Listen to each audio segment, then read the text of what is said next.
Here's a question for every single person watching this right now. What is the most financially reckless, organizationally damaging, fan-base torturing quarterback situation in the entire National Football League today? Not 5 years ago. Not in NFL history. Right now, in 2025, heading into a training camp that is going to force a decision that this franchise has been quietly terrified to make out loud. If your answer was anything other than the Cleveland Browns, you have not been paying attention. And that's exactly why you're here. Because we are talking about a team that handed one quarterback over $230 million guaranteed dollars.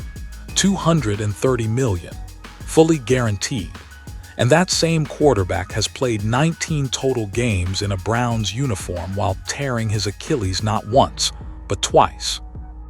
And standing right next to him in that quarterback room is a fifth-round rookie who fell out of the first round on national television in front of millions of people, and has somehow already stolen the hearts of an entire fan base that has been starving for a real quarterback since before some of these players were in middle school. So before we go any further, drop a comment right now. Team Watson or Team Shedeur? Let's see where Gridiron Ground stands on this one. Before going further, if you're enjoying this video, don't forget to smash that subscribe button. It really helps us keep bringing you the content you love. Share this video with your friends so they don't miss out on all the drama and excitement. To understand how Cleveland got here, you have to go back to the moment this franchise decided to blow the whole thing up and swing for the fences in a way that no team had ever swung before.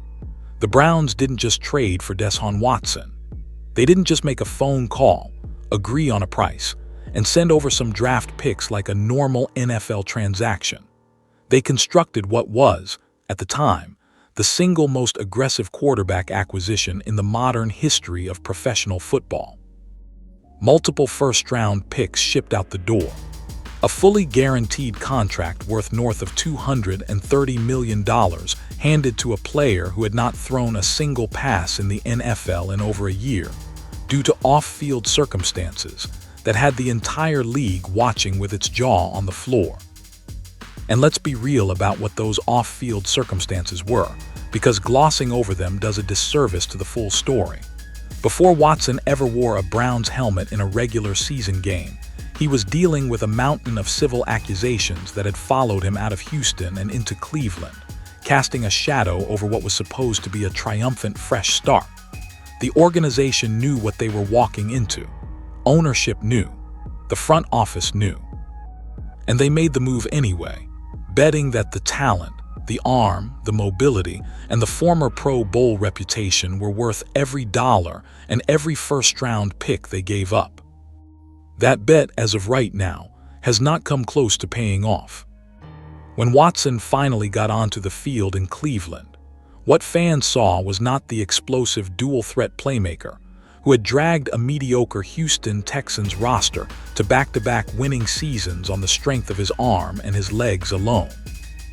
What they saw instead was a quarterback who looked out of sync with his receivers, who was processing the game slower than you'd expect from someone with his experience level, and who was turning the ball over at a rate that made fans who were already skeptical about the whole thing feel completely justified in their skepticism. His passer rating across his time in Cleveland sat below 81.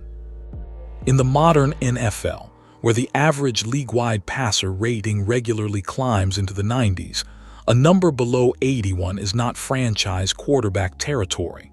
That's backup conversation. That's bridge starter at best. And then came the injuries. The first Achilles tear was devastating enough.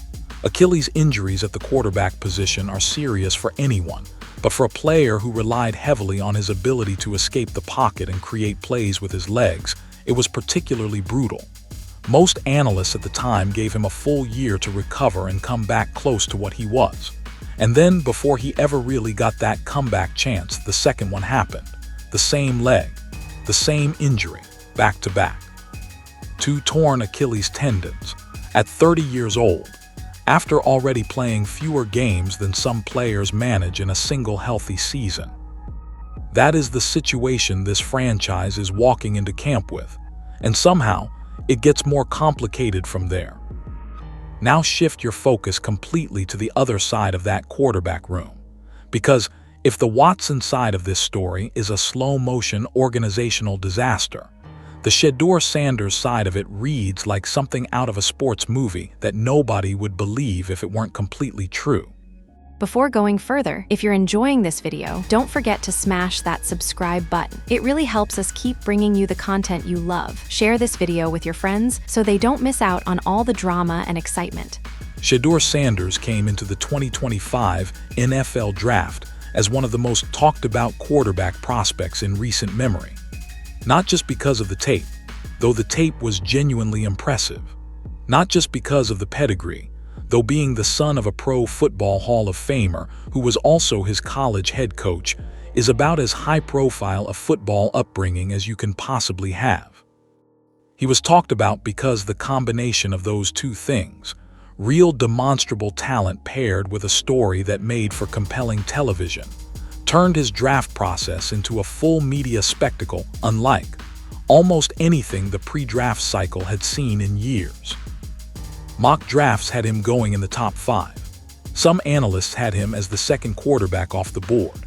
The buzz around him at Colorado, where he played under the brightest college football spotlight that program had seen in decades, was genuine and loud and backed by production that translated across multiple seasons. Completion percentages that held up under pressure, touchdowns against real competition, a pocket presence, and a release that scouts circled in their notes. And then draft night arrived, and round 1 passed without his name being called. Then round 2, then round 3, then round 4. Each pick that went by without his name becoming its own social media event, its own moment of national sports conversation, its own subject of debate on every major sports show and podcast in the country. By the time the 5th round came around and the Cleveland Browns finally made the call, it had become genuinely one of the most shocking and most discussed draft slides in recent memory. The kind of thing that gets replayed in highlight packages and draft retrospectives for years afterward. Every team that passed on him has its own theory. Some cited concerns about processing speed against elite defensive schemes. Some pointed to questions about his mechanics under duress. Some, and this part matters, reportedly had character and attitude concerns raised during the pre-draft process, though it's worth framing those as exactly what they are: rumors and reports, not confirmed facts. What is a confirmed fact is that he fell far, and the entire football world watched it happen. What happened next is where the story gets genuinely interesting, because Sanders did not sulk. He did not disappear into a quiet corner of the Browns roster and collect his paycheck while the real drama played out around him. He got on the field, threw footballs in actual NFL games, racked up over 1,400 passing yards as a 5th-round rookie, scored touchdowns, took hits, got back up, and made the Cleveland fan base fall in love with him in a way that nobody in the front office probably anticipated happening this quickly. That kind of fan connection is not manufactured. You cannot script that. And in a city that has been waiting for a real quarterback answer for the better part of 20 years, that connection means something enormous heading into the most important training camp this franchise has had in a very long time. Here is where this story starts revealing its most interesting layer. Because if you pay attention, not just to what the people running this franchise are saying publicly, but to how they're saying it, and more importantly, what they're carefully not saying, a very specific picture starts to emerge about the real internal state of this quarterback competition. Start at the top with owner Jimmy Haslam, who addressed the media at the league meetings and did what most NFL owners do when they're standing at a podium with cameras rolling and a $230 million problem sitting in their quarterback room. He talked about Watson positively. He mentioned the new coaching staff's offensive credentials. He brought up the fact that Watson was reportedly down to one of his lowest playing weights in recent years, as if that detail alone was supposed to signal to the outside world that this time would be different. This time, the stars were aligning. This time, the investment was finally going to pay dividends. And look, Gridiron Ground gets it from a pure business optics standpoint. What exactly is Haslam supposed to say? That he greenlit one of the most financially catastrophic decisions in the history of his franchise, and he has no idea if it's ever going to produce a return. You don't say that with cameras rolling. You don't say that when you're trying to sell tickets and maintain relationships with your locker room. So Haslam said what Haslam had to say. That part isn't surprising. What's interesting is what came after it. Because when you go one level down from ownership, and you listen to General Manager Andrew Berry speak about this exact same quarterback situation, the language shifts noticeably.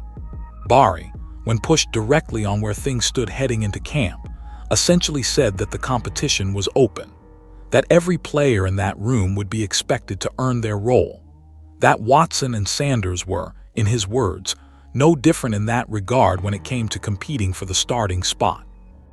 Read that slowly.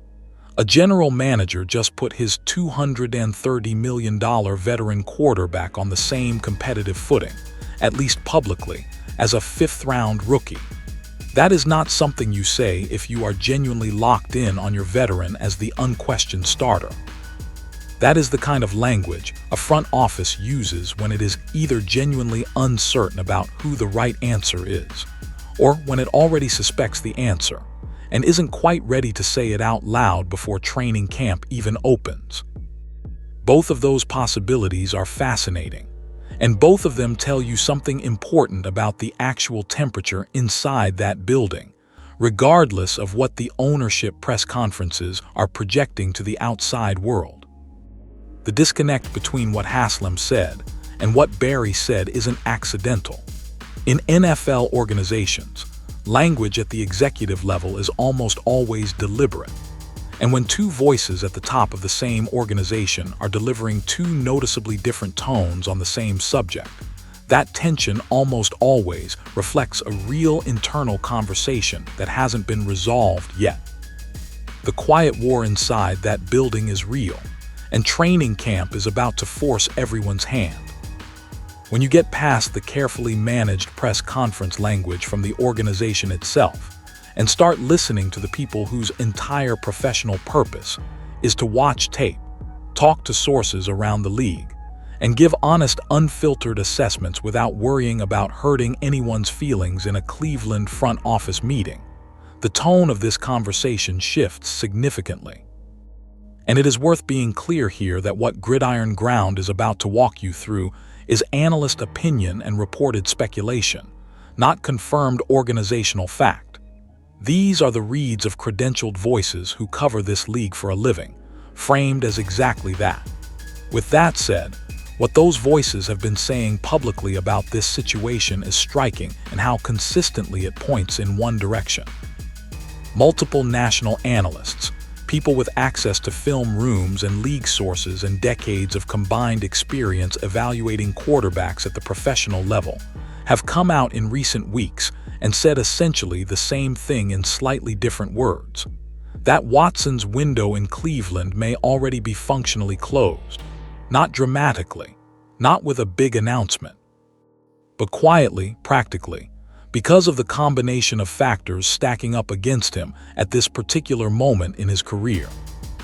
One analyst was particularly direct, saying on live television that he simply did not believe Watson had a realistic path to winning this job outright when you factored in the extended time away from consistent game action, the back-to-back Achilles injuries, and what that does to a quarterback's ability to move and extend plays, and what was described as damaged credibility within the locker room stemming from everything that has surrounded Watson since his arrival in Cleveland.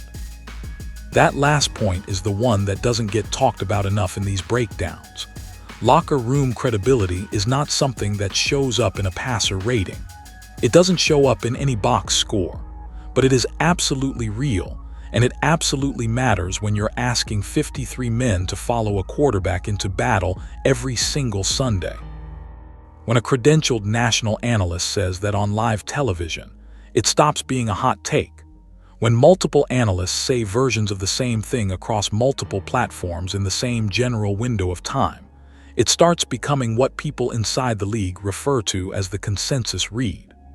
The quiet, unspoken agreement among the people who know this sport best about where something is actually heading, even if no one inside the organization is ready to say it publicly yet.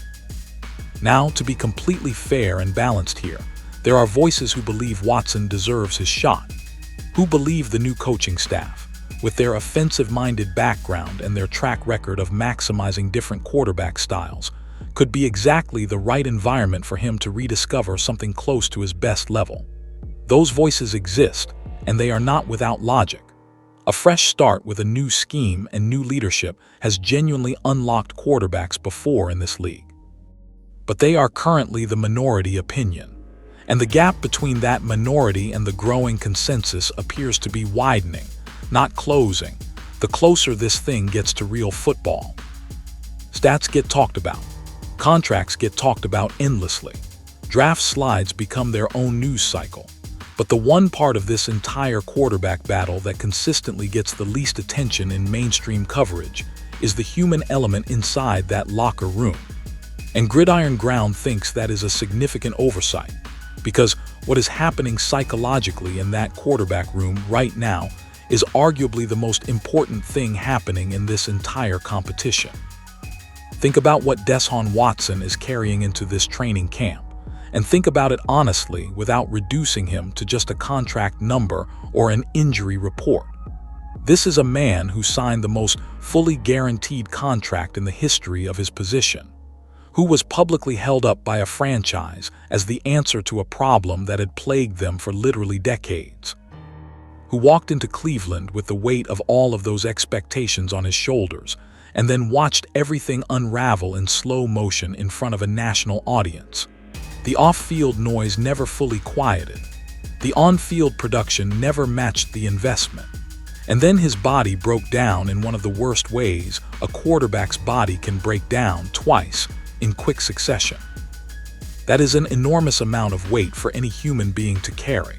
And now he walks into a training camp where national analysts are openly questioning whether he belongs in the starting conversation at all, where a rookie he watched play from the sideline has already become the fan favorite, and where ownership's public support feels more like financial obligation than genuine football conviction. Money does not fix that kind of internal battle. A fully guaranteed contract does not protect your pride when the entire football world is watching to see whether you are actually done. How Watson responds to that pressure, whether it sharpens him or whether it quietly consumes him, will tell us more about the outcome of this competition than any practice statistics or preseason snap count ever will.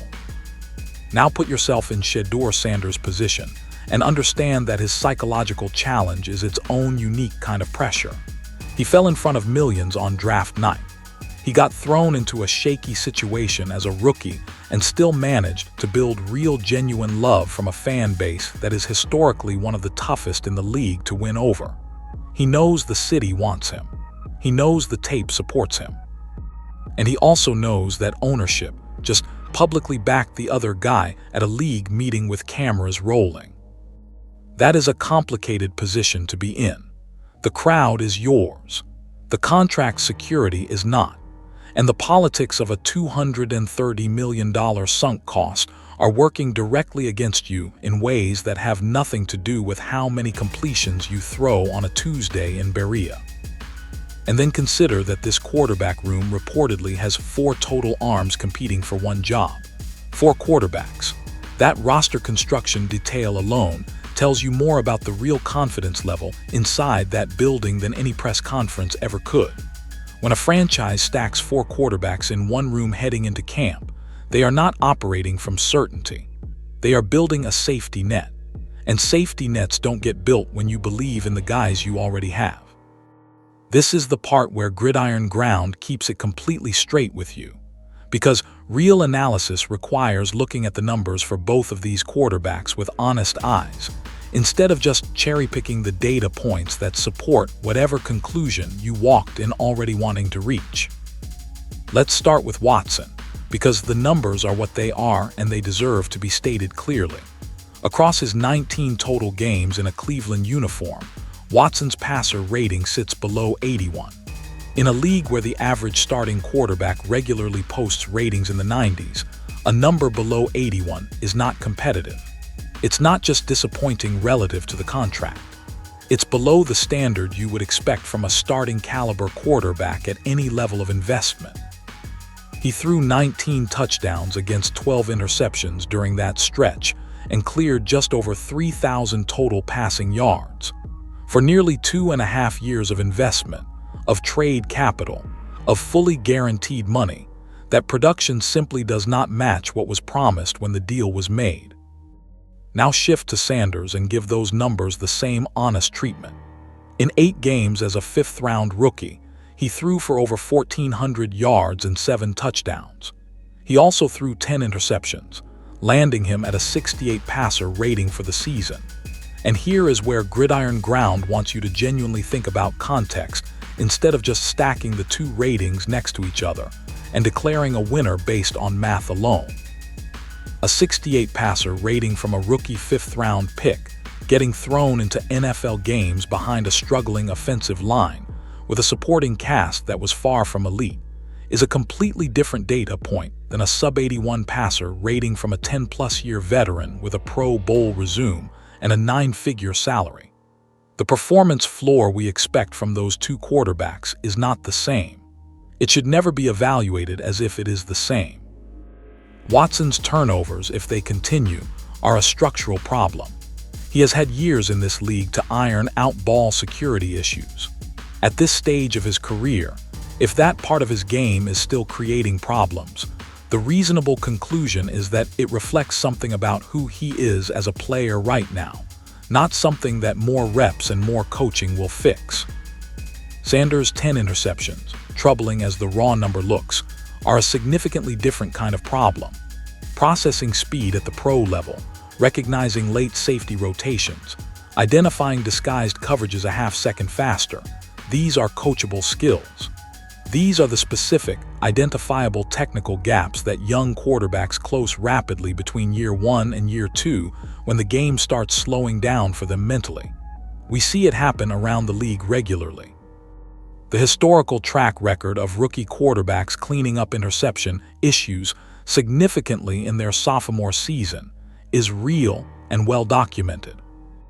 What is not well documented is veterans with ball security problems suddenly developing ball security late in their careers. That particular turnaround is genuinely rare, and rare things, by definition, should not be the foundation of your planning. The trajectory of these 2 quarterbacks is not close, and trajectory, far more than any single season stat line, is what a franchise should be building its future around. If you want to identify the single variable in this entire equation that might matter more than any other, more than the contract numbers, more than the draft story, more than the analyst consensus that's been building around this situation, look at the new coaching staff. Because what this regime needs, and what this regime cannot afford to get wrong, shapes everything about how this quarterback decision ultimately gets made. A brand new coaching staff walking into a franchise with Cleveland's recent history at the quarterback position carries one priority above everything else in their first year. Establish credibility, establish trust, establish a locker room culture that makes the players in that building believe that the people in charge actually know what they're doing and are making decisions based on football reality rather than financial obligation or organizational politics.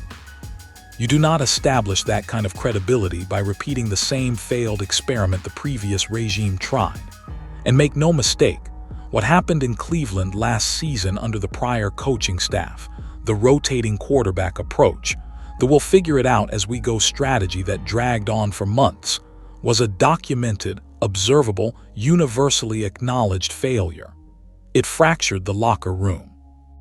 It put both quarterbacks in impossible psychological positions where neither could build real rhythm or real confidence, because they were always playing with one eye on their performance and one eye on the sideline waiting to see if this was the week the plug got pulled on them. That environment is toxic for an offense, and it is especially toxic for a young quarterback still learning the speed of the professional game, still developing the automatic responses and the mental processing shortcuts that only come with real sustained game experience. A new coaching staff that walks into Berea, watches the tape from last season, and decides that the smart play is to essentially run that same rotation back again with a slightly different justification, is a coaching staff that will lose the locker room faster than any single loss on the schedule ever could. So the logic for this new regime almost has to point toward picking one guy early, committing to that guy publicly and loudly, and riding that decision through the inevitable rough patches that come with any quarterback situation in any NFL season. Continuity is not just a philosophical preference in great NFL offenses. It is the structural foundation on which everything else gets built. Route timing, offensive line communication, receiver trust in where the ball is going on a given coverage. All of it requires one consistent voice and one consistent decision maker at the quarterback position, not a competition that bleeds into Week 8. And here is the part of this that Gridiron Ground thinks matters most for understanding which direction this actually goes. Brand new coaching staffs do not have the political capital to absorb a slow start the way established regimes sometimes can. They need wins early. They need momentum. They need their locker room to believe in the direction the organization is heading before that belief gets tested by adversity. Picking the wrong quarterback for the wrong reasons and watching it fall apart by October is the kind of mistake a new coaching staff in the NFL does not easily recover from. There is a concept in behavioral economics called the sunk cost fallacy. The idea that humans, organizations, and institutions consistently make irrational decisions in the present because of money or resources they already spent in the past that they cannot get back regardless of what they do next. It is one of the most well-documented, most consistently observed patterns in human decision-making across every field imaginable. And in the NFL, it shows up at the quarterback position more than anywhere else on the roster. Cleveland is staring directly at that trap right now. And the question is not whether it exists. The question is whether this particular front office and this particular coaching staff have the internal discipline to avoid stepping into it. $230 million is guaranteed. It is already spent. It is gone. Whether Watson takes every snap in the 2025 season or 0 snaps, that money does not come back to the organization. The only rational way to approach the quarterback decision in that context is to ask one single question entirely divorced from the contract. Which of these two quarterbacks gives us the best chance to win football games right now and build toward winning more football games over the next several years? Asked honestly and answered honestly, most objective observers believe that question points toward Shedeur Sanders. He is 24 years old. He is cheap. His development trajectory is pointing upward. His relationship with the fan base is already established in a way that gives him a built-in support system that most young quarterbacks never get. And every additional rep he accumulates in a real NFL game is a rep that makes him better, faster, and more equipped to handle what NFL defenses throw at him. But here is the realistic read, and Gridiron Ground separates the right outcome from the realistic outcome, because those are not always the same thing. Watson almost certainly opens the regular season as the Week 1 starter, not because the tape demands it, not because the trajectory demands it, but because $230 million buys you the benefit of the doubt in an NFL front office, even when the football case for giving you that benefit is genuinely thin. The question is how long that leash actually is once the regular season begins, because this fan base is not patient. This fan base has been lied to at the quarterback position more times than they can count across the last 2 decades.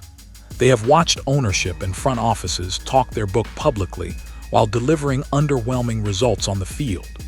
They have been here before. They know what a hesitant, politically motivated quarterback decision looks like when it plays out across a full season. The first sign of the familiar struggles, The turnover issues, the inaccuracy on intermediate throws, the inability to extend plays the way he once could.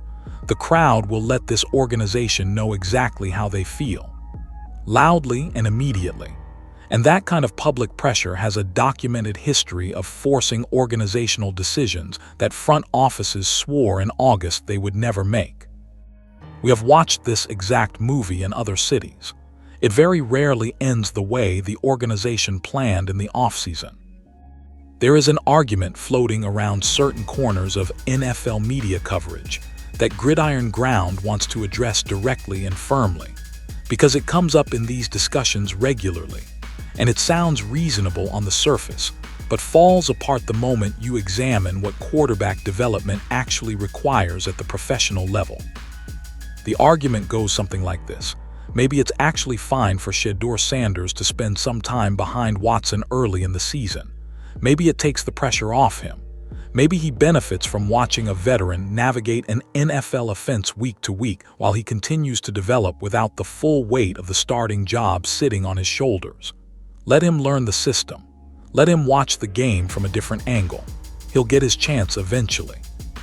That logic is, respectfully, completely backwards. Here is why. Quarterback development in the NFL does not happen from a clipboard. It does not happen from a sideline observation position during real games against real NFL defenses. The cognitive leaps that young quarterbacks need to make, the ones that separate a talented rookie from a capable starting caliber professional, happen through live reps under live pressure with live consequences. There is no simulation that replicates what happens to a quarterback's brain when a disguised blitz is coming from the left side, and he has 3 seconds to go through his progression, identify the hot route, and deliver the football on time and on target.